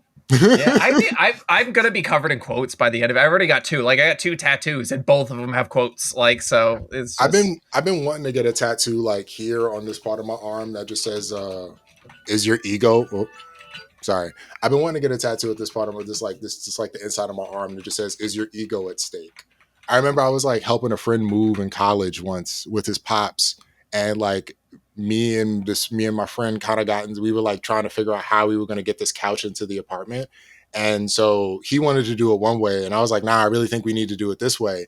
And both ways ultimately would have worked. But his pop, we were kind of going back and forth over it for a good 2-3 minutes. And his pops was like, hey, is your ego at stake here? And I was like, no, it's not. Let's just do it your way, dog. It's fine. But I appreciate that phrase so much. It has wafted into my head on more than one occasion when I've been discussing things with people in a relatively heated manner. Where I'm like, yeah, it's fine. I might not be right here. That's okay. What does it matter? Is my ego at stake here? Am I gonna stop being a person if I don't get my? It's yeah. I kind of want to get that one tattooed. Yeah. Well, the first article I found was here's why you should stop using William Gibson's "The future is here. It's just not evenly distributed." So maybe I'm using it wrong. I don't know, but I still like it. I mean, I guess you could get it and then put you could get it, but with a strike through. You know what I mean? Oh shit. I messed up. Maybe I'm not using that right. I don't know. Right. But anyway, well, I got I gotta take care of my daughter. Yeah, I was gonna say I feel like we've been here about twice. You should probably tell people who you are and why. Yeah, I never did that. This entire time, you have been listening to Hello Kitty and where to find you and that sort of stuff. Just throw it at the end. We'll throw it maybe at the beginning. Who knows? Whatever. Word, I appreciate it. At some point, I gotta get good at doing this. But yeah, what up, y'all? It's your boy, Dr. Chem Thug, newly minted PhD, synthetic organic chemistry. You know what I mean? I'm out here with your boys, Rob and Liam, solving the world's problems in armchairs as you do. You know what I mean? But if you're interested in some actual chemistry and science content, including things between the history of sulfuric acid and how atoms make molecules, or even just whether or not you want to buy one of them hydrogen water bottles, check me out. YouTube, TikTok, Instagram at ChemThug. Chem CHEM .THUG. Yes, thug, like that, like thug. Yeah. And we didn't even get to alpha water. Damn, fuck. We were gonna bring that back. Oh man, I forgot about that. Next time. Although I'm gonna leave you with this though, because this one, I was recently watching. I was watching one of the ACS reaction videos, specifically the one about the Amoeba effect. That idea that hot water freezes faster than cold water. Oh shit. Okay. Yeah. TLDR. It may not necessarily be true. Watch the video. But one of the things that was interesting is that the host mentioned some research that shows that if you take water and you put it in a silicon-based nanotube, the water will, in fact, it will confine the water to the point where the water actually has to orient itself in specific ways in order to be able to efficiently occupy the space. And this has consequences for that water's ability to then conduct heat and things like that. I have not read the paper. This was just a thing that she mentioned, but she showed the paper, and I'm gonna go find it. But I thought that was fascinating. I thought that was really cool. I just kind of wanted to share that because I thought that was cool. Yeah, everybody go ask ChatGPT about it. And prepare to be lied to. We'll lie to you, I promise. Hey, wasn't that a great time listening to the podcast? I'm assuming you were just listening to In Moderation. So if you go ahead and hit the 5-star button, is that a thing? The like button? That's a thing. Yep. The like button 5 on YouTube. Stars. If you're on YouTube, hit the like button. Not the dislike button. That's a bad button. The bad like button. Bad Don't touch. Hit all the other buttons. The share. You can go check out all those things. Subscribe. Go check out our Patreon. Yeah. We do have a Patreon. It's free to join if you want, or you could give us some money. That'd be really cool, like $1 or $2. It doesn't matter. Whatever you have. That's where you'll find all the news for this. We're super appreciative. You can find all sorts of other stuff there. We do giveaways. I think sometimes. Sometimes. All that good stuff. Yeah, absolutely. Yeah. So, peace.